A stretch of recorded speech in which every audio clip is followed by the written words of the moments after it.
Donc je suis avec une vieille amie, Caroline Gingres, qui est depuis les années 90, je suppose, une vingtaine d'années. Fin des années 80. Oui, donc voilà, encore plus. C'était à l'époque de Ludière et Poudrier. de la FALAP aussi, la faculté libre d'anthropologie de Paris. Et donc tu te présentes comme astrologue, tarologue, mythologue. Oui, c'est ça. Alors effectivement, le mythologue, c'est le terme qui m'interpelle le plus. Moi, c'est un mot que j'ai cherché parce qu'en fait, je travaille sur les mythes, je m'intéresse à la mythologie depuis que je suis toute petite. Et puis, j'ai été formée à l'université du Symbole sur voilà, le décodage des mythes, notamment en rapport avec l'astrologie, parce qu'évidemment, on peut associer certains mythes avec certains signes. Voilà. Et comme par ailleurs en astrologie, je travaille sur la nuit noire et sur les mémoires que nous portons, et qu'on peut voir quand on regarde le thème sous l'angle de la lune noire, mais dans l'esprit de la Kabbale, en décodant les planètes aussi, les planètes du septénaire, en décodant les planètes du septénaire comme les étapes de la descente sur l'arbre des séphirotes. Voilà, je me suis un peu plus penchée sur certains mythes, notamment le mythe de Tirésias, le mythe de Déméter et Corée. Là, je suis en train de travailler plus particulièrement sur Perséphone et Hadès, sur ce que j'ai appelé les trois grandes figures anthropologiques du féminin dans la Bible. Ce sont en fait quatre, qui sont les premières femmes en fait, qui apparaissent dans la Genèse, qui ne sont pas toujours données d'ailleurs, dont Lilith effectivement, qui n'est pas nommée mais qui a été étudiée par les kabbalistes. Voilà. Il faut savoir quand même que dans la Bible, la première femme ne s'appelle pas Ève, elle s'appelle femme, simplement. Elle s'appelle Isha. Voilà, femme, comme l'homme s'appelle Ish, homme. Et en fait, enfin, il y a deux traditions qui cohabitent, c'est ça. Ah non, quand tu lis le texte en hébreu, c'est bien Ish qui est noté. Et quand Adam se réveille, celui qu'on appelle Adam se réveille de son sommeil. Adam, c'est l'homme, c'est le genre humain en fait. Et quand l'homme se réveille de sa torpeur, dans lequel, ça Annie Bessousnel en parle très très bien, dans lequel il a été plongé pour que l'Éternel puisse créer sa compagne, il se réveille et il dit clairement, celle-ci on l'appellera Isha, parce qu'elle a été tirée au poste de Lévion, Shabon Hachem, Isha, femme. Elle ne devient Ève, Chava, qu'une fois chassée du paradis. Voilà. Donc j'ai travaillé là-dessus aussi. Quel est le quatrième personnage alors féminin à part Lilith? Donc Isha, Lilith, Chava et la Shekhina, qui est en fait la présence de Dieu sur terre, qui est en fait la vision immanente du divin, complémentaire de la vision transcendante Adonai qui est présente. Mais tout ça, ça s'inscrit dans une problématique, dans un projet thérapeutique. Je ne me considère pas comme thérapeute, je me considère plus comme quelqu'un qui aide les gens à répondre à des questions ou à s'en poser d'autres. Moi j'aime bien quand les gens viennent me voir en consultation, pouvoir les aider à trouver des pistes de réponse. Je n'aime pas faire les réponses à leur place, mais les aider à trouver des pistes de réponse ou parfois des réponses parce qu'ils ont des prises de conscience parfois pendant la consultation, que ce soit en astrologie ou avec le tarot. Et j'aime bien aussi qu'ils repartent en ayant de nouvelles questions parce que c'est ce qui les met en mouvement et c'est ce qui va leur permettre de continuer à avancer. Donc voilà, en astrologie, je vais plus orienter la consultation sur le décodage à partir des lunes noires, parce que je travaille en fait sur les trois lunes noires, à la position moyenne, corrigée et vraie, qui ont chacune une signification différente et que je place chacune à un endroit spécifique de l'arbre des séphirotes, dans une symbolique particulière, mais que je travaille en axe et même en fait j'ai poursuivi avec la nuit noire vraie, l'enseignement qui m'avait été donné par Dominique Biget et Luc Biget, que c'est quand même Dominique Guiget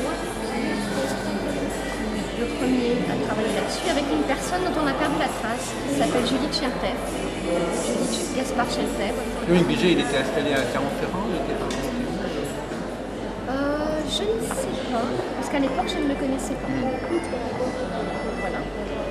Et donc, eux, ils travaillaient uniquement sur la lune noire moyenne et la lune noire corrigée.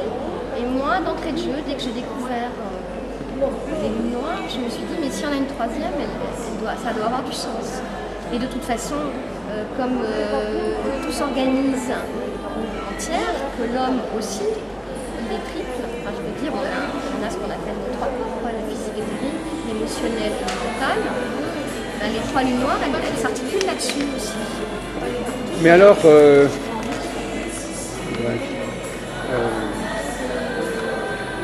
finalement, bon, donc, on est dans les archétypes, on est dans les...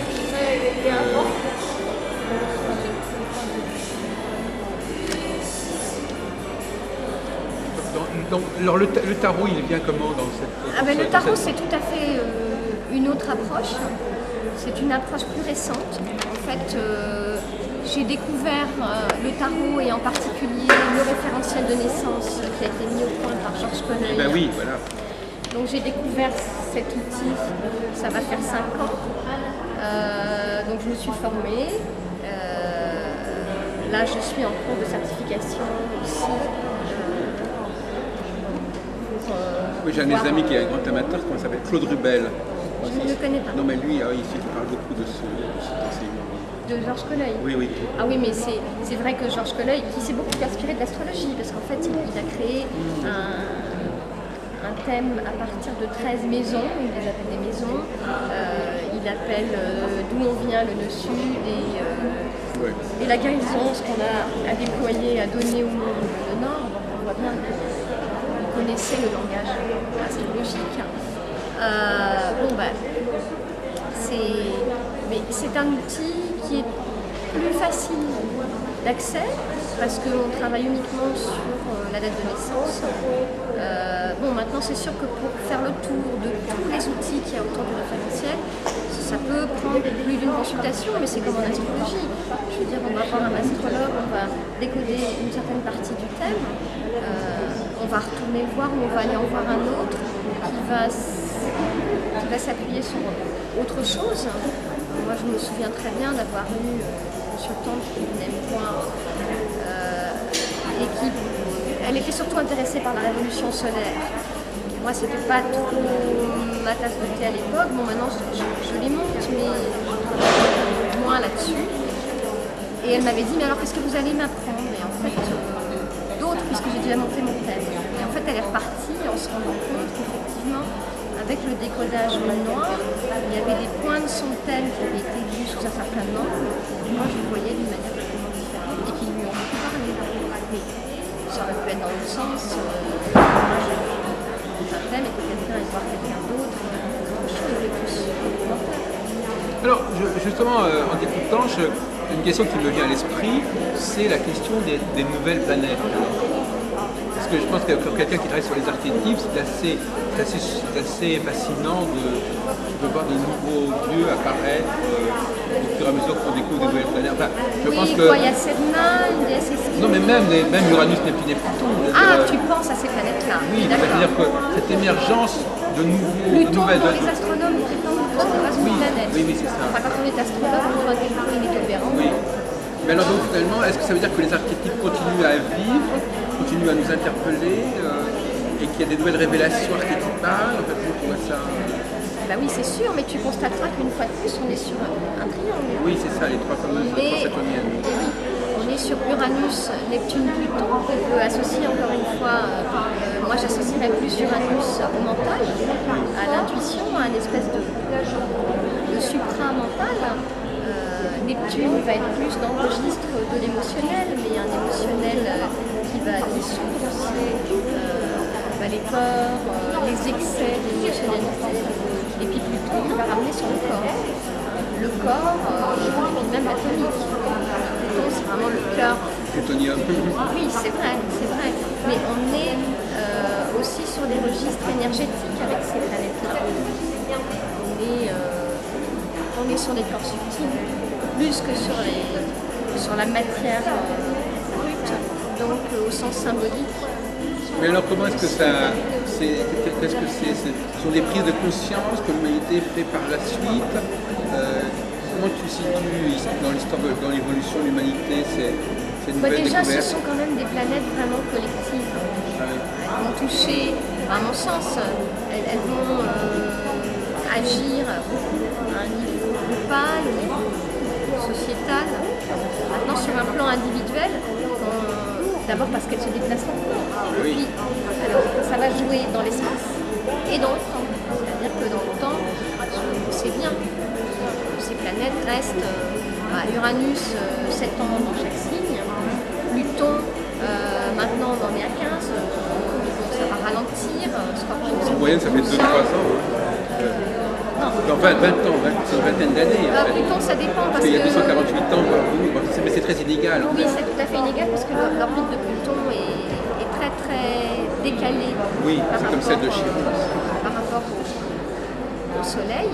Et Neptune, c'est pareil, hein, c'est un temps assez long dans chaque signe. Donc ça va toucher plus une génération. Alors surtout quand il y a des relations entre ces planètes-là, comme c'est le cas en ce moment. Mais le cas d'Uranus est quand même un petit peu problématique parce que, tu n'as pas employé ce mot-là, mais on dit que c'est une planète qui annonce le changement. Et le changement, je ne sais pas ce que tu dirais, le changement, des transformations brusques, je ne sais pas dans ce sens-là que tu irais apparemment. Ben si, quand même, parce que Uranus pour moi, en tant que supramental, permet une autre vision mentale que Mercure. Oui. Donc, il est... Et en même temps, si on regarde les planètes et qu'on les divise aussi en 3 catégories, on va avoir les énergies de séparation. On fait Nicolas. Avec Mercure, Mars et Uranus. On va avoir les énergies d'inclusion, d'inclusivité avec Vénus, Jupiter et Neptune. Et puis les énergies identitaires, Soleil, Lune, Pluton. Mais ça aussi on retrouve sur l'arbre des séphirotes, oui. Parce qu'on a les 3 piliers. Donc Uranus, il permet une vision débarrassée des croyances. Ah oui. Je le verrais plus comme ça. Non mais souvent les gens, les astrologues, je connais souvent, ils disent mais quand il y a Uranus qui passe dans notre thème, ça produit des... Ah, effectivement, ça peut amener des choses brusques. Maintenant, il peut y avoir des transits aussi qui se passent. C'est un peu paradoxal, parce que comme c'est une planète relativement lente, on s'attendrait plutôt à ce qu'une planète soit une planète rapide qui annonce des choses brusques et qui nous tombe dessus tout d'un coup, qu'une planète qu'on voit venir depuis de loin et qui reste longtemps. Oui, certes, un transit d'Uranus, il va durer 1 an, mais c'est surtout les points de passage qui vont être importants. Oui. Tu sais bien qu'en général, tu as un premier passage qui est l'opportunité de la prise de conscience, un deuxième passage en rétrogradation qui va permettre vraiment de mettre en pratique, ou en tout cas une deuxième opportunité de s'ouvrir à la conscience si on n'a pas fait avant, et un troisième passage qui lui est vraiment là pour sanctionner, entre guillemets, je ne veux dire pas au sens de punir, parce que ça peut être ça ou pas, mais pour marquer le changement. Et donc, dans ces cas-là, Uranus va peut-être aussi, dans ces moments charnières, va provoquer des choses brutales. Mais je dirais la même chose de Pluton. Il y a des histoires de personnes qui, sur des transits de Pluton, je ne dis pas le jour précis, mais dans la période. Parce que c'est très lent.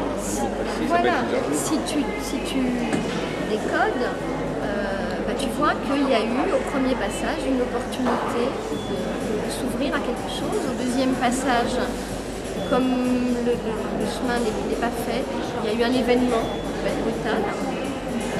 Et puis au dernier passage, c'est qu'on récolte, quoi, finalement.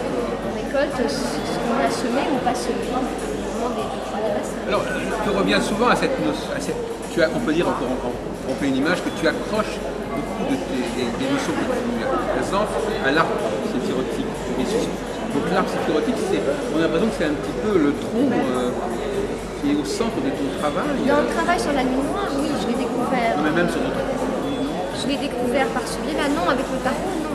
Avec le tarot, c'est vraiment plus à partir de la date de naissance, un calcul du thème, et qui va permettre... Alors, ce qu'il y a de bien avec le référentiel de naissance, c'est que, en astrologie, quand quelqu'un vient te voir, tu peux lui montrer son thème. Et quand il ne connaît rien, ça lui parle pas.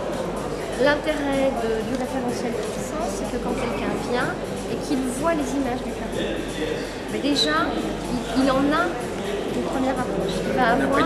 Oui, non, mais il va avoir une réaction. Il va prendre l'arcane en main, parce que moi je demande souvent aux personnes de prendre l'arcane en main, et il va y avoir un ressenti.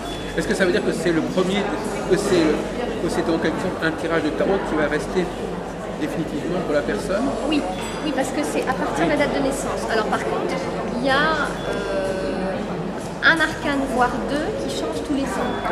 Parce que il change en fonction de l'année dans laquelle on se trouve. Par exemple, cette année, nous sommes dans une année 4. Parce que 2011, 2 plus 1 plus 1, ça fait 4. Ça envoie la numérologie là, par exemple. Oui, oui, mais en tarot, c'est l'empereur. Oui, oui. Voilà. En tarot, c'est l'empereur. Donc, globalement, pour l'humanité, pour tout le monde, on est dans une année de construction, de matérialisation, de concrétisation des projets qui ont pu être initiés l'année précédente, une année 3. Mais pour chaque personne, elle va le vivre différemment, selon que ça s'inscrit dans un arcane ou dans un autre. Donc, si ça s'inscrit dans un arcane lune, qui est une année 9 sur la lune, ça ne va pas du tout être la même chose que si ça s'inscrit sur une année où ce qui est mis en exergue, c'est la lune. Et là, ça implique un tirage. Non, pas du tout.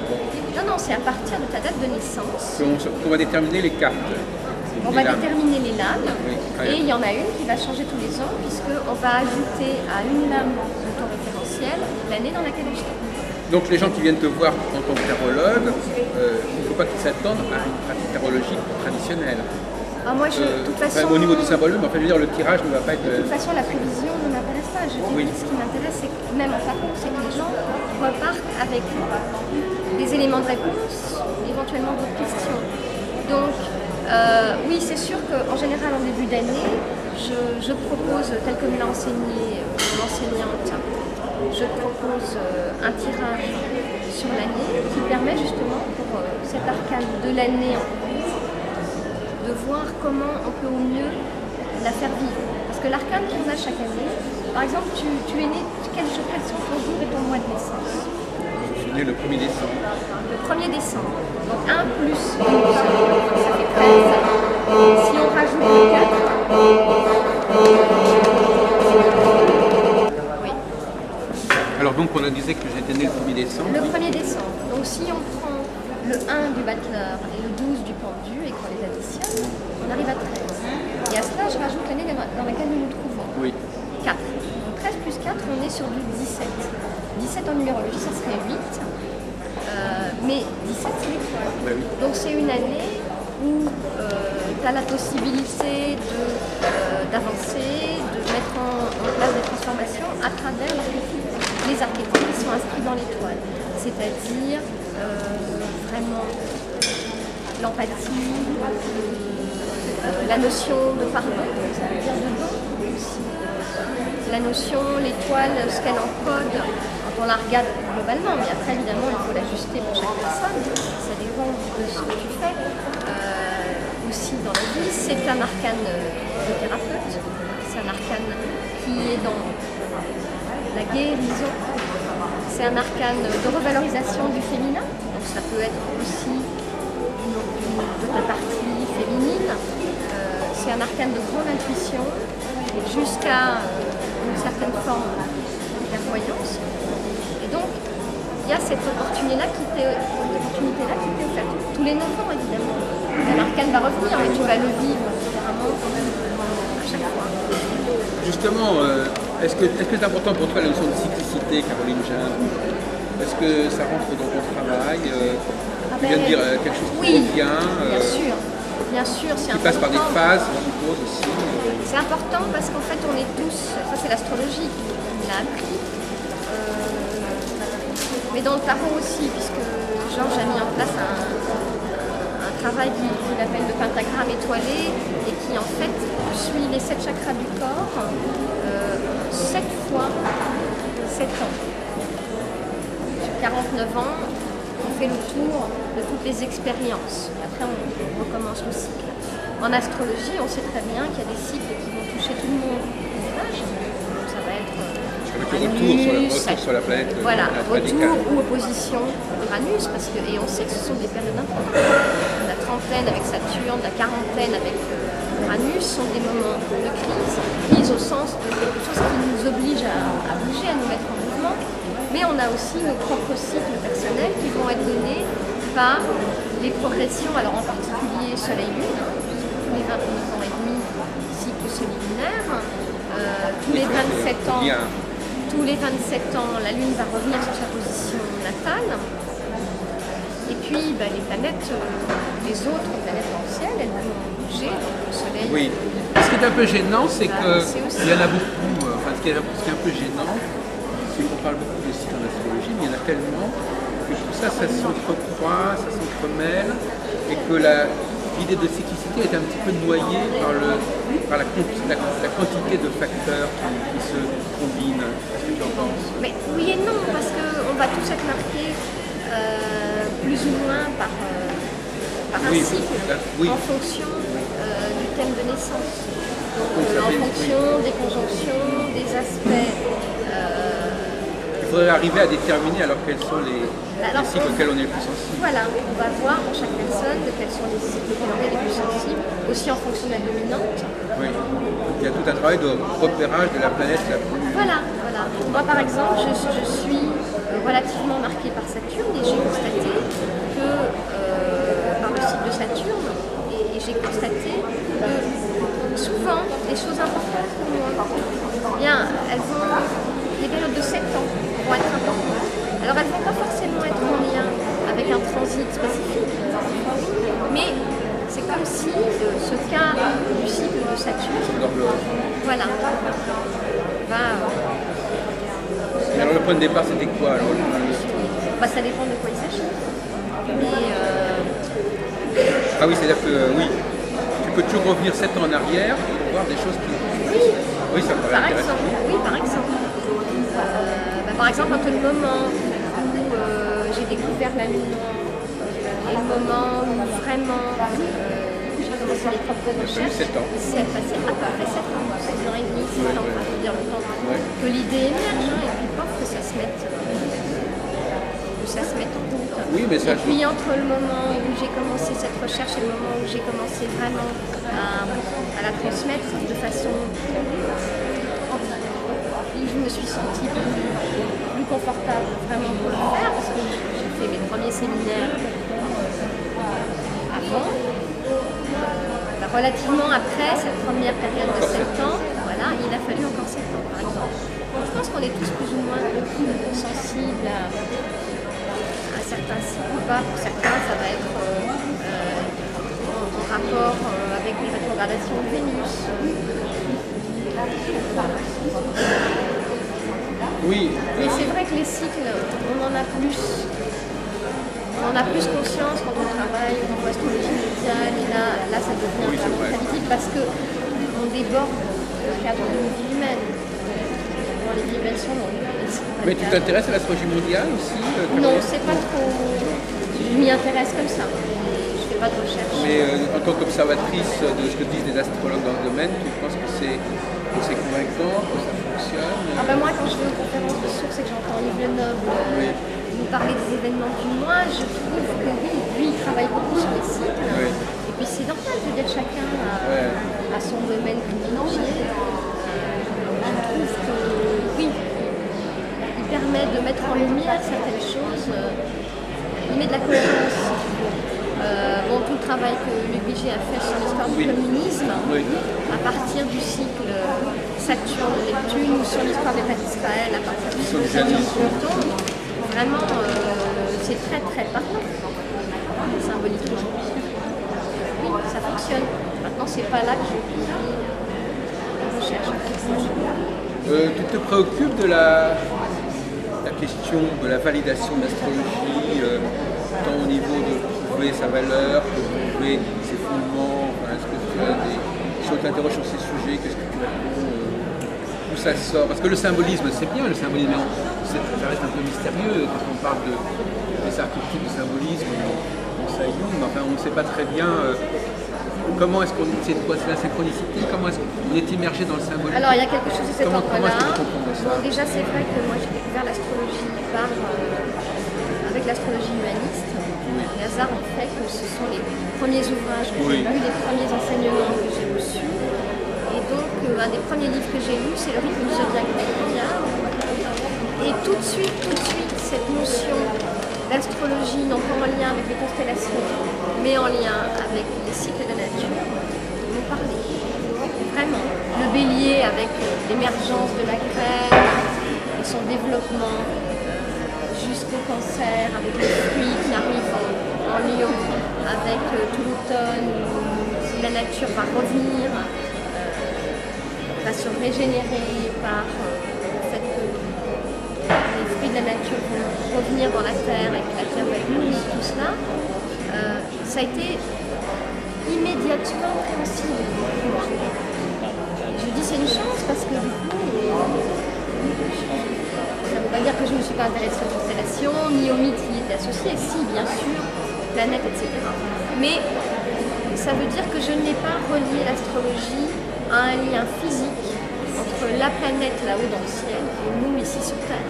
Non, je l'ai relié plus à une résonance énergétique, à une résonance que je ne nommais pas comme ça à l'époque. Parce qu'à l'époque, j'avais 20 ans et je ne connaissais pas l'énergétique. Je découvrais à peine l'ostéopathie, mais je ne me posais pas toutes ces questions-là. Et puis, c'est vrai que les thérapies énergétiques ont beaucoup moins couru à l'époque qu'aujourd'hui.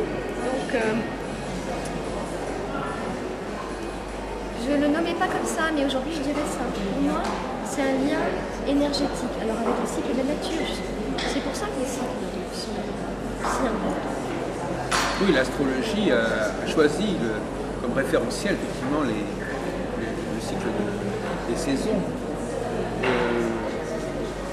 Ça n'a pas toujours été énoncé comme ça, c'est quand même vraiment Rudyard qui a amené cette idée-là. Souviens-toi, dans l'astrologie traditionnelle, on était beaucoup plus dans les 4 éléments, le chaud, le froid, le sec, et on te disait... C'est vrai que c'est pas la même chose. Non, c'est pas la même manière de l'appréhender. Moi j'ai lu ça aussi, les classifications de Lucerne, mais comment te dire? Après on est attiré, on est aspiré vers quelque chose qui nous par exemple, parle, quand on parle des signes cardinaux, par exemple, en effet, ça signifie que les 4 signes cardinaux ont des points communs entre eux. Oui, c'est par-delà le fait qu'ils sont à des saisons différentes. Ah ben c'est des portiers de saison, oui, bien sûr. Et donc il y a une tentative de dépasser la saison. Oui, mais... C'est comme les signes de 4 éléments, on est encore plus dans le dépassement des saisons, parce que ça n'a plus rapport avec les qualités des signes cardinaux, elles ne sont pas mises au service de la même chose, puisqu'elles ne sont pas dans la même saison.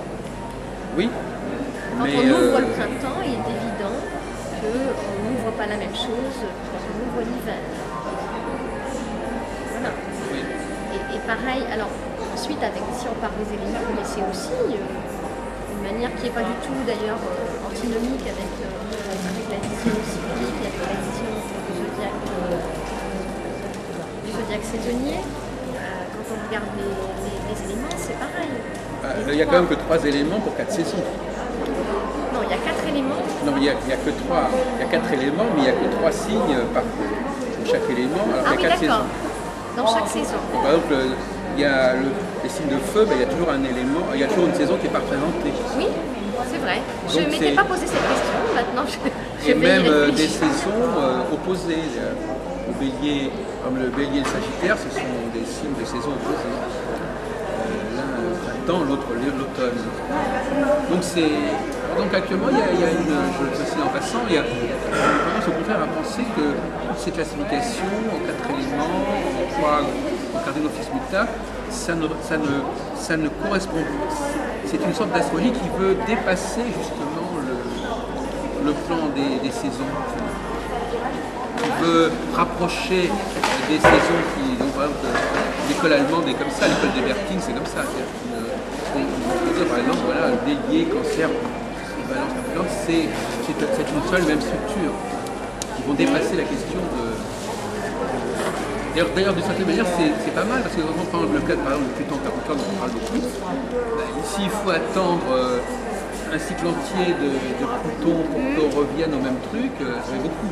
Par contre, si tu considères que chaque fois que Pluton passe dans un signe cardinal, ça donne des choses du même genre, là, tu as quand même une cyclicité qui est plus courte. Parce que le grand problème que tu as évoqué, c'est ces cyclicités extraordinairement longues. Avec les règles transpersonnelles, oui, on est d'accord. Alors, justement, c'est là qu'il y aurait une invitation à le faire. D'ailleurs, à la Je crois Renaissance. souvenir quand même que le passage de Pluton en balance se soit présenté comme se présente aujourd'hui le passage de Pluton en Capricorne. Je pense que l'humanité n'est pas au même point et que les enjeux n'étaient pas les mêmes. Alors cela dit, bien sûr, la cyclicité est énorme et bien sûr, Pluton n'est découvert que depuis 1930. Mais tu sais très bien que tous les astrologues qui s'intéressent au cycle ont regardé En arrière. Oui. évidemment en arrière. Encore une fois, c'est pas tellement ma partie. Non, mais je voudrais revenir sur un autre point. Je crois que tu te connais pas mal aussi en astrologie chinoise. Enfin, Non, pas du tout. non, je veux dire que tu as quand même quelques connaissances au feng shui ou en tout cas la division. Parce que par exemple, eux ils divisent en 8 ou ils divisent en 4. Oui, mais l'énéagramme divise par 9. Voilà. Les hexagrammes, c'est 8 x 8. Oui. Mais bien sûr, parce que 8 est un nombre sacré, c'est un nombre important. Et puis il y a le yin-yang qui est une division en 2. Aussi. La division en 12 est un peu lourde par rapport à des divisions en 2 ou en 4. Et c'est bien pour ça aussi que Rudyard a redivisé le 12 par 2.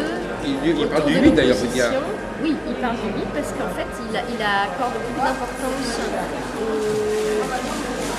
au carré, aux aspects entre guillemets disharmoniques, aux aspects rouges souvent dans le thème, qui sont l'opposition au carré et après la redivision demi-carré de sextile carré. Parce que c'est vrai que ces aspects-là sont très dynamiques dans le thème et que souvent ils sont très très opératifs. Oui. Je veux dire, quelqu'un qui a un sextile carré ne peut généralement pas passer à côté.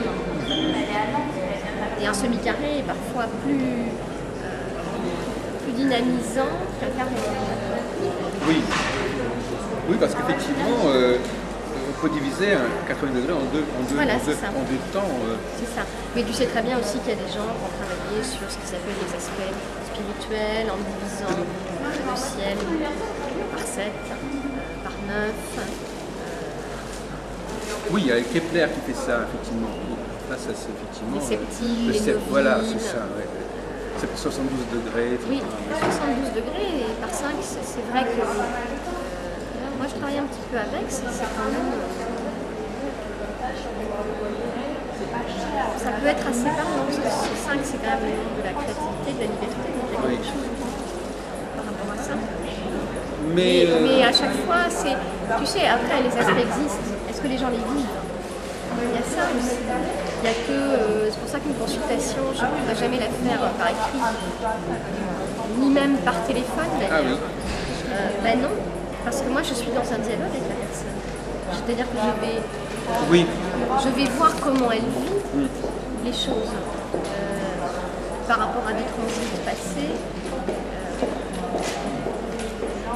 Il y a besoin de la personne pour décoder un peu. Mais non, j'ai besoin de savoir à quel niveau elle vit. Oui, c'est ça. Moi je ne peux pas le dire. Oui. Et sinon, tu te rends compte, ça voudrait dire qu'on est vraiment enfermé, conditionné. Déjà, un thème est conditionné. Et si en plus on n'avait aucune dynamique de vie, alors c'est quoi le sens de la vie? Alors justement, qu'est-ce que tu penses quand les astrologues disent ah oui, grâce à l'astrologie, on peut tout de suite savoir quel est le problème, qu'est-ce qui se passe? Est-ce qu'on peut faire l'économie justement d'un travail de recherche Est-ce que le client ou le patient fait un certain travail avec toi quelque part? Ben, moi je pense qu'il le fait. Bon, je le vois bien parce que quand je travaille sur la lune noire, on me parle en strate de mémoire. Bon, elles ne sont pas toutes réveillées. Je vois bien si la personne, quand elle vient me voir, elle est encore dans le monde des illusions, de son idéal, ou si elle a commencé à descendre sur Terre, le plus souvent vers des expériences difficiles, parce que c'est ça qui nous en aussi, c'est d'avoir été confrontés à des crises. Voilà. Donc, effectivement, mais la consultation reste quand même classique chez toi, c'est-à-dire que le temps de la consultation, c'est toujours un peu la même chose, ou est-ce que tu revois la personne? Ah non, il m'arrive de revoir les personnes, Oui. bien sûr. Mais oui, parce que c'est pareil, c'est comme en psychothérapie. Tu touches pas à toutes les couches de mémoire d'un seul coup. Ben voilà, c'est ça. Donc, quelqu'un va venir te voir, d'abord, c'est inscrit dans un temps donné, il peut y avoir un transit ou une planète en progression importante au moment où la personne vient consulter. Donc, l'accent va être mis plus là-dessus, puis elle arrive avec un questionnement. Son questionnement va être plus professionnel, plus familial. Et toi, tu t'es fort de répondre à ce questionnement quand même. Ah ben moi, je demande toujours à la personne si elle a une question particulière. Oui. Voilà, au moment où elle vient me voir. Et il y a des personnes qui reviennent me voir un an plus tard pour en faire un point. Entre-temps, leur vie a changé, il y a des choses qui ont avancé. Donc forcément, la consultation va être différente. Et puis leur progression, leurs transitions ne sont pas les mêmes non plus. Et parfois, elles viennent 2-3 ans et puis après, elles ne viennent plus. Peut-être que je les reverrai 10 ans plus tard, je sais. Oui, alors qu'est-ce qui les amène justement parce qu'il y a deux questions qu'on peut se poser à ce sujet. Est-ce que les personnes attendent que tu leur dises des choses qu'elles savent déjà pour vérifier en quelque sorte l'astrologie, ou est-ce qu'au contraire elles s'appuient sur l'astrologie pour qu'on leur donne des orientations auxquelles elles n'auraient pas forcément songé, donc elles n'ont pas forcément conscience? Je ne peux pas généraliser là-dessus. Mais enfin, est-ce que pour toi, le client, c'est quand même un interlocuteur qui te permet de tester un peu ton astrologie? Oui, mais je ne peux pas généraliser cette question parce qu'il y a des gens qui viennent pour être confortés dans les idées qu'ils ont. Oui. Ils le sont parfois et parfois pas d'ailleurs. Et il y en a d'autres, au contraire, Qui attendent quelque chose. qui n'ont pas d'idée préconçue, Voilà. qui veulent découvrir Oui. des choses. Mais je le vois avec le tarot aussi, par exemple, parce que il m'arrive, ça m'est arrivé récemment, une personne qui elle-même, alors elle utilise le tarot comme outil de prévision. Quand j'ai monté son référentiel et je m'étais fait son tirage pour l'année, évidemment, elle avait une vision qui pour moi était formée. C'est-à-dire, elle a vu son référentiel, elle m'a dit, il y a des mal-aimés en tarot comme il y a des mal-aimés en astrologie, on sait bien. Elle m'a dit, oh là là, mais j'ai que des arcanes négatifs. Elle s'en aperçoit, oui, c'est vrai. Je lui dis non, ils ne sont pas négatifs, tout dépend comment tu les vis. Voilà, parce qu'en tarot, le plus souvent, les gens qui ont cette vision un peu manichéenne du tarot vont dire « Ah, un empereur dans un tirage, c'est fantastique ». L'empereur dans un référentiel, ça peut être fantastique, mais ça peut être effectivement d'avoir une sécurité matérielle, d'avoir une sécurité intérieure, quand on le vit bien. Et ça peut être de manquer tout ça. Et ça peut être aussi dans les excès inverses, d'être psychorigide, parce que l'empereur, il est autoritaire, il a de l'autorité, très bien. Mais si elle est excessive sur l'autorité, il devient autoritaire, voire il est dans l'autoritarisme. Et là, c'est le négatif de l'empereur. Sur chaque arcane, il va y avoir du positif et du négatif. Et dans les tirages, c'est pareil. Moi, quand les gens, parce que je leur fais faire des tirages. Ah oui, quand même, oui. Oui, s'ils le demandent, c'est possible. Et puis, quand les gens reviennent en tarot à un moment, effectivement, renouveler un peu. Non, mais ils ont une question particulière. Oui. Donc, on va faire un tirage. On tombe dans la même habitude traditionnelle du tarot. Oui, non, oui et Je veux non. dire, Oui et non, parce on que... fait un tirage pour la question. Oui et non, parce que dans le tirage, ça ne me donne pas une réponse toute faite. Le tirage, ça dit à la personne quel chemin elle a accompli. Parce que pour moi, les arcanes sont des archétypes au même titre que les éléments astrologiques. Et donc, il y a comment on les met, comment on on les fait vivre en soi. Voilà. Donc c'est pareil. Quelqu'un va, par exemple, dans son tirage, avoir le diable. Oh là là! Je dis, ouais, ben, ça peut être de la manipulation, mais ça peut être aussi la possibilité pour cette personne d'aller chercher en elle et de s'autoriser à vivre une puissance qu'elle a en elle. Et que peut-être elle ne s'est jamais autorisée à vivre parce qu'elle a toujours eu peur, parce qu'elle a eu peur de se mettre en avant. Mais enfin, c'est quand même, effectivement, en t'écoutant, autant quand on fait un tirage de tarot, on voit des cartes qui sortent, bon, très bien. Mais là, quand c'est dans le système de Coleuil, on a quand même des cartes qui nous marqueront dans toute notre vie, en quelque sorte. Comme le thème. Et donc il y a des gens quand même qui vont avoir du mal, effectivement, à intégrer certaines cartes qui sont quand même assez... Ça va prendre un petit peu de temps. Quelqu'un qui aurait Maison Dieu, le mat, le diable... Tu vois, moi je l'ai, par exemple, la Maison Dieu. Alors c'est vrai, et je l'ai dans la maison qui symbolise la manière de penser. Donc certainement, quand j'étais jeune, j'avais des grands idéaux et je voulais convaincre tout le monde. Et j'avais un côté un peu rigide dans le fait de vouloir absolument. Donc tu nous disais quand tu étais jeune... Oui, donc cette Maison Dieu, cet arcane de la Maison Dieu, qui est d'ailleurs un des arcanes mal aimés. Mais tu connaissais déjà l'astrologie, le tarot à cette époque-là Non, je l'ai découvert il y a 5 ans. Oui, donc effectivement. Ce travail. Oui. Mais ça renvoie à cette Maison Dieu, ça te fait écho à ce que tu avais vécu. Ah ben j'ai réfléchi. Quelle était ma manière de penser? J'avais un côté où je pouvais être par certains moments rigide, vouloir absolument convaincre. Et puis, ce que la Maison Dieu a d'autre, c'est vraiment quand on voit l'image, hein, on voit cette tour qui se soulève et qui est soulevée par une langue de feu. Bon, bah, cette langue de feu, c'est vraiment le feu de l'intuition. Ça me caractérise aussi, c'est-à-dire que à un moment donné, j'ai commencé à développer cette intuition, je me suis autorisée à dire les choses quand je les sentais, en mettant tous les bémols qu'il fallait. Voilà, pour moi, ce qui vient, c'est ça. Est-ce que ça vous parle? C'est ça. La personne, ça lui parle ou ça lui parle pas? Quand ça lui parle pas, je peux être à côté de la personne. Je peux aussi avoir touché quelque chose qui n'est pas encore éveillé à sa conscience, qui est présent en elle, mais qu'elle n'a pas. Ça fait penser touché. un peu je pense que tu t'intéresses à ça, au degré monomère. Ah, je connais pas du tout. C'est chaque degré a une image intéressante. Ah, d'accord. Les images Le zodiacales. symbole. Oui. D'accord. Moi, je les appelle les symboles sabiens. Oui, bah, chez Vidyas, ça s'appelle les symboles sabiens. Absolument. Et ça fait partie de ce qu'on appelle globalement les degrés monomères, parce qu'il y en a beaucoup d'autres. Il y a ceux de Jean Buse, Wallace Ferrac, Charles Bell. Donc effectivement, c'est vrai que au moment où on n'est plus dans le tirage comme ça ponctuel du tarot, on est obligé de faire un effort beaucoup plus important de compréhension et d'intégration des arcanes majeures. Pour moi, le tarot, comme l'astrologie, sont des outils de connaissance de soi. Et ce que je propose aux personnes qui viennent me voir en consultation ou dans les formations, des gens qui veulent devenir astrologues ou pas d'ailleurs, c'est vraiment de faire ce chemin vers elles et d'essayer de se rapprocher de leur essence. Donc c'est pas le seul. Alors, il y a une question subsidiaire que j'aimerais te poser. C'est quand même on parlait peur du film. C'est quand même que actuellement les femmes sont beaucoup plus présentes dans ce genre de formation, de réunion que les hommes. C'est pas nouveau, hein? En tout cas, c'est frappant. Hein. Oui, mais c'est pas nouveau. Qu'est-ce que ça nous enseigne? Qu'est-ce que ça nous révèle? Moi, je vois ça depuis 20 ans. Oui. Il y aura 20 ans à l'échelle de l'humanité, c'est rien. Mais enfin, disons que ça s'arrange pas. Hein. Ça s'arrange pas.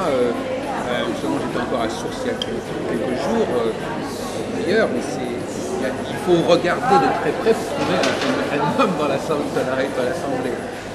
C'est quand même quelque chose qui ne peut pas nous laisser indifférents au niveau symbolique, au niveau de l'image, au niveau du recrutement.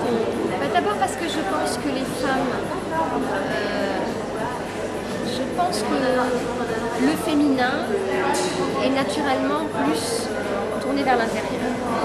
Et que donc les femmes ont plus de facilité à les observer de l'intérieur, à faire un travail sur elles, que les hommes. Les hommes, ils sont plus dans l'action, dans la dynamique extérieure. Ça ne veut pas dire que les femmes sont pas dynamiques, ni que les hommes ne sont pas capables de se remettre en question. Mais il y a cette... Oui, ça fonctionne plus comme ça au départ. Ensuite, on vit dans un monde qui est vraiment en grande mutation.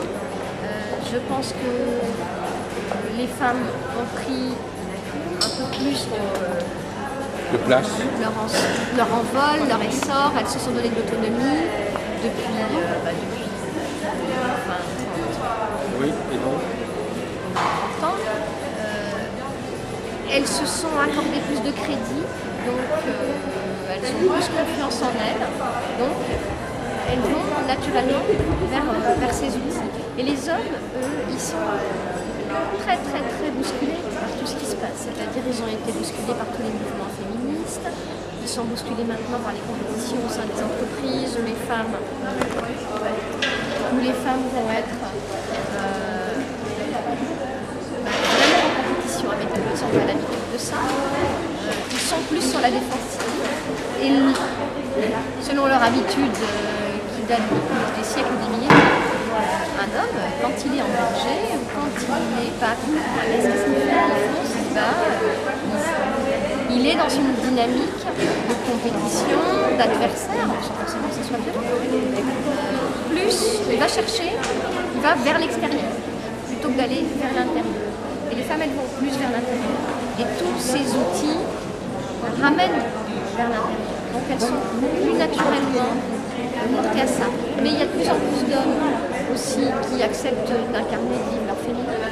Et donc il y a aussi une certaine frange d'hommes qui va aller dans et alors, là nous sommes, enfin je crois qu'il faudrait quand même dire quelques mots du fait que tu appartiens à cette association. Quel rapport comment tu articules ton travail avec la kinésiologie, par exemple? Moi, j'appartiens pas à cette association, la kinésiologie. Non, mais c'est quand même, tu fréquentes quand même, tu as un rapport avec... La kinésiologie fait partie de ma vie parce que je vis avec un kinésiologue qui dirige une école de kinésiologie. Quel regard tu as sur cette pratique Donc, je me suis naturellement intéressée à comment elle fonctionnait. Tu n'as pas été tenté de trouver des corrélations, des passerelles entre... Si, mais j'ai pas eu le temps là. D'accord. Des passerelles. C'est pas vraiment des passerelles, disons qu'en kinésiologie, on travaille avec le test musculaire et on va déterminer par la résistance d'un muscle ou pas. On va je me souviens de l'atelier. Voilà, déterminer une problématique, on va choisir un objectif et puis après on va chercher des solutions de rééquilibrage. Oui. Et le test musculaire va indiquer quels sont les meilleurs outils. Donc on pourrait créer des outils, ça a été fait d'ailleurs, on peut créer des outils. J'y ai pensé un moment, puis j'avoue que là j'ai beaucoup de choses à mettre en place. Créer des outils qui utiliseraient les symboles des archétypes. Il y a une autre question qui me vient, parce que nous sommes dans ce salon du bien-être, c'est quand même que justement, on se passe comme si le tarot, l'astrologie n'avait pas de raison d'être.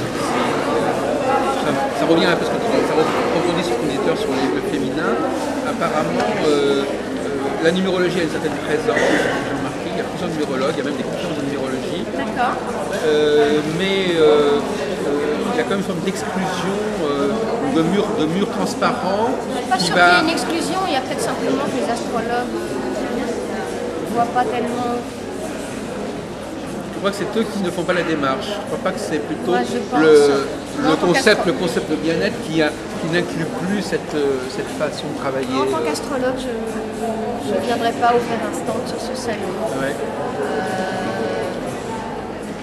Ni sur aucun autre d'ailleurs. Oui. Parce que non, ce ne sera pas mon mode Et alors, puisque communication. nous sommes dans l'actualité, il y a le salon Parapsy qui va ouvrir dans quelques jours. Là aussi, on ne voit pas non plus beaucoup d'astrologues. Non, parce donc que là, on les trouve ni dans le bien-être, ni dans la Parapsy. La Parapsy, c'est beaucoup plus de la voyance. Oui. Alors, on les voit nulle part. En fait.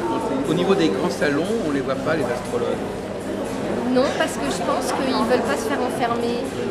Parapsy, tu vois, c'est vraiment... Ils veulent là, pas pour le coup, on est dans le prédictif, on est dans l'injonction. Oui. C'est tout ce qui, pour moi, est vraiment à bannir. Parce qu'en plus, même un excellent voyant, quand il te fait une prédiction, Oui. à mon sens, Oui, oui. il est juste dans un possible de ta vie par rapport à l'instant que tu te trouves, donc par rapport à où tu en es à ce moment-là. Mais il te le dit comme une vérité absolue. Oui, sauf que 6 mois après, toi, tu as fait ton chemin, tu es différent. On en revient toujours à cette notion de arbitre. Tu as fait ton chemin, tu es différent. Et donc, ce qui t'est été annoncé, ça va avoir un peu bifurqué, ce ne sera pas exactement ce qui t'a été annoncé. Donc là, et je crois qu'aujourd'hui, les astrologues sérieux n'ont pas envie de se laisser enfermer dans cette image de Madame Irma, quoi, en quelque sorte. Mais alors on ne sait pas très bien. Par exemple, ils ont du mal à associer. Donc, effectivement, se laisser enfermer, ça veut dire deux choses différentes. Parce que là, on a quelque chose qui se laisse enfermer dans l'astrologie elle-même. Parce qu'ils ne veulent pas être mis en rapport avec d'autres domaines que leur propre domaine. C'est un peu une façon de s'enfermer aussi. Ils ne sont pas sur les salons, mais ils font des congrès. Ils fonctionnent d'une autre manière. Des congrès internes, oui, si on peut dire. Il y a encore les congrès actuellement, ils sont en train de. Cette année 2011, 2010-2011, ils sont déclinés. Parce que les organisateurs de Lyon n'ont pas fait de congrès, Sources n'ont pas de congrès non plus. Donc on n'est pas dans une période de grande marée avec les congrès. Oui, mais bon. Le seul congrès qui va avoir lieu, ça sera celui de Bordeaux à ma connaissance. Pour l'année 2011, 2010-2011. En tout cas, il n'y a peut-être pas de congrès, mais il y a des conférences qui se donnent. Oui, bien sûr, mais c'est quand même pour les... Mais c'est ça, parce qu'on n'est pas dans l'interdisciplinarité, on n'est pas dans le... J'ai l'impression que les astrologues ont du mal, parce que se situer dans la vie, c'est aussi savoir se rapprocher de gens qui ne sont pas toujours identiques à nous-mêmes. Mais moi, je ne crois pas qu'ils sont tout. Je crois simplement qu'ils le font chacun selon leurs inclinations. Bon, moi, c'est vrai, j'ai ce lien avec la kinésiologie, mais c'est aussi parce que j'ai une réflexion sur le corps, sur l'énergétique. Je m'intéresse beaucoup au resto, par exemple, au Pierre. Ah oui, oui, oui. Mais je ne pourrais pas encore t'en parler parce que je ne me considère pas comme une spécialiste dans ce domaine. Mais c'est vraiment quelque chose qui m'intéresse. Et avec les psychologues, quels sont les rapports qu'on peut entretenir avec les psychologues? Les astrologues ont souvent des rapports plus fins avec les psychologues parce que la psychologie est un outil qu'on utilise évidemment en astrologie. Oui, mais les méthodes ne sont pas tout à fait les mêmes. Mais encore une fois, un astrologue n'est pas un psychologue et il n'est pas forcément un psychothérapeute. Il y a des astrologues, il y a des gens qui utilisent le support astrologie, j'en connais, comme outil en tant que psychothérapeute. Mais ils ne vont pas forcément le crier sur les toits, tu vois. Je pense que, à la limite, tu dis, on n'est pas dans les salons, il n'y a pas vraiment de congrès. Est-ce que c'est très agréable? Et alors justement, on a évoqué au début de notre entretien le Lionel Coudrier. Est-ce que tu as été marqué par l'enseignement, enfin, par la façon de travailler de Hillel Elbaz, à Kieser, où lui justement est un thérapeute qui se sert de l'astrologie. Enfin... J'ai forcément, comme toute expérience de ma vie, été marquée, à ce moment-là, mais j'ai forcément appris des choses et ça m'a conduite sur certains chemins et ça m'a amené à d'autres réflexions. Maintenant, bon, ma collaboration avec l'IREC n'a pas été très très longue. Donc aujourd'hui, ça fait longtemps. Oui. Aujourd'hui, ça fait longtemps. Hein. C'est une rencontre qui, pour moi, s'est arrêtée il y a largement 20 ans. Donc, enfin, c'est quelqu'un qui appartient quand même pas mal au milieu des psychologues. J'ai l'impression que tu fais... les astrologues, tu ne les vois pas comme un d'un seul tenant. En fait. Il y a ceux qui... tu considères qu'il y a des astrologues qui attendent trop de l'astrologie, Ah non, je ne considère pas, je ne me permettrai pas d'avoir un jugement là-dessus. Je pense qu'il y a des manières de voir l'astrologie différentes, il y a des écoles différentes. C'est comme en psychologie, c'est comme chez les thérapeutes. Et je pense que chaque chose a sa raison d'être, même celles avec lesquelles je suis totalement en désaccord, oui. Parce qu'elles répondent probablement aux besoins de certaines personnes à qui moi, je ne pourrais absolument pas répondre.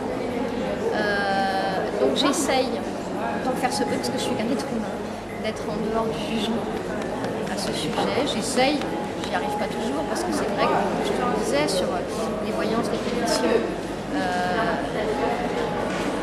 Mais enfin, même si on prend par exemple les maisons astrologiques, je suppose que tu connais quand même, des maisons astrologiques,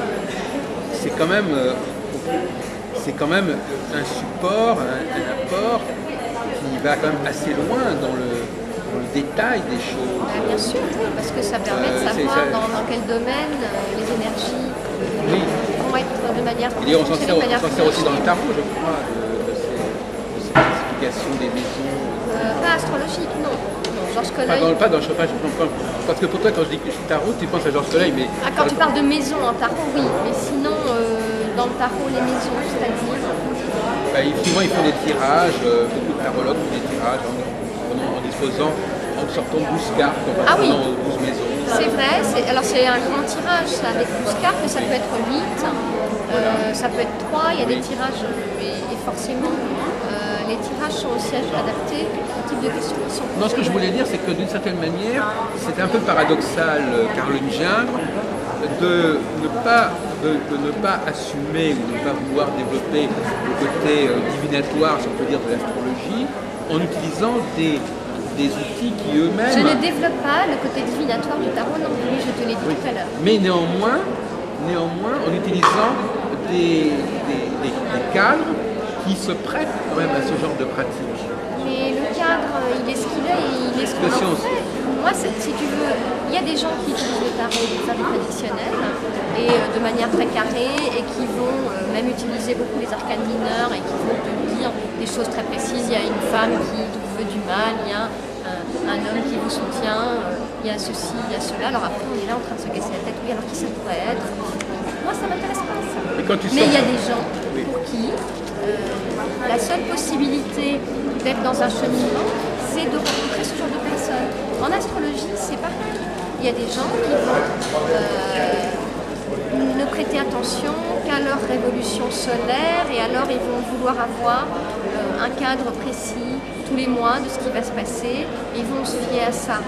C'est leur choix.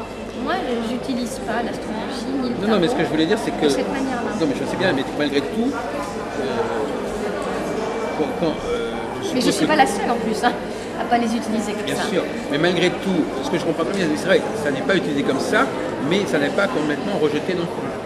C'est que par exemple la maison 8, c'est comme la maison 8, la maison 5, c'est comme la maison 5, tu les utilises autrement, mais malgré tout, c'est un schéma qui au départ a quand même... Quand quelqu'un a un transit important en maison 5 ou en maison 8, mais je vais lui dire que là où le travail est à faire en ce moment, là où son attention doit se porter, c'est là. Et je ne peux pas lui dire comment. Non, mais c'est... Je ne peux pas lui dire quels événements bien sûr, vont lui arriver. bien sûr. Par contre, oui, qu'il y ait quelque chose à faire évoluer dans ce registre-là, oui, voilà, c'est ça. Que ça soit une opportunité de laisser émerger une créativité qui a été longtemps enfermée, si c'est en maison 5, oui, bien sûr. Bien sûr. Que ça soit une période de mort et de renaissance, mais ça peut évidemment se traduire. Ça peut évidemment se traduire aussi réellement par quelque chose d'une mort physique ou d'une mort symbolique. Mais comment je vais savoir moi? Voilà. Donc oui, les maisons, je m'en sers, mais pas dans ce... Oui, non mais d'accord. Non mais il y a des... Non, je dis ça parce qu'il y a des réformateurs qui vont eux-mêmes carrément dire on n'utilise pas les maisons. Tu vois ce que je veux dire? C'est-à-dire que si on va jusqu'au bout de la démarche, on dit bon, moi je ne les prends pas du tout. Toi, tu préfères dire je les prends. Moi, je les prends parce que c'est une manière quand même de regarder le thème, même sur un plan psychologique. C'est quand même un outil qui permet d'affiner la vision du thème. Et donc, affiner, ça veut dire arriver à acquérir plus de précision, préciser les choses. Oui. Et dès qu'on veut préciser, on est quand même dans une démarche qui. C'est tout le problème du mot même divination. Qu'est-ce que c'est que la divination? On ne peut pas faire divination sur 10 millions de personnes, mais sur une personne, ce qui est arrivé à une personne en particulier, on rentre quand même déjà dans une démarche intellectuelle particulière qui est... non, pas intellectuelle. Pour moi, elle n'est pas intellectuelle. Non, mais enfin, je veux dire, on essaie de savoir des choses de manière beaucoup plus précise. Il est évident que le thème astrologique ou tarologique est aussi un support et c'est certain qu'il y a toute une part d'intuition qui joue et que moi, parfois, c'est une évidence, je sais à quel aspect je me relie, à quelle chose dans le thème. Parfois, je commence à tirer un fil, quelque chose vient, ce n'est qu'après coup que je vais pouvoir décoder d'où ça vient. Bon, c'est pour ça que je reste toujours très humble et que je dis aux personnes. Moi, j'apporte un éclairage. Cet éclairage, il faut qu'ils se le réapproprient et qu'ils voient en quoi ça leur parle ou ça ne leur parle pas. Parce que ce n'est pas une vérité absolue.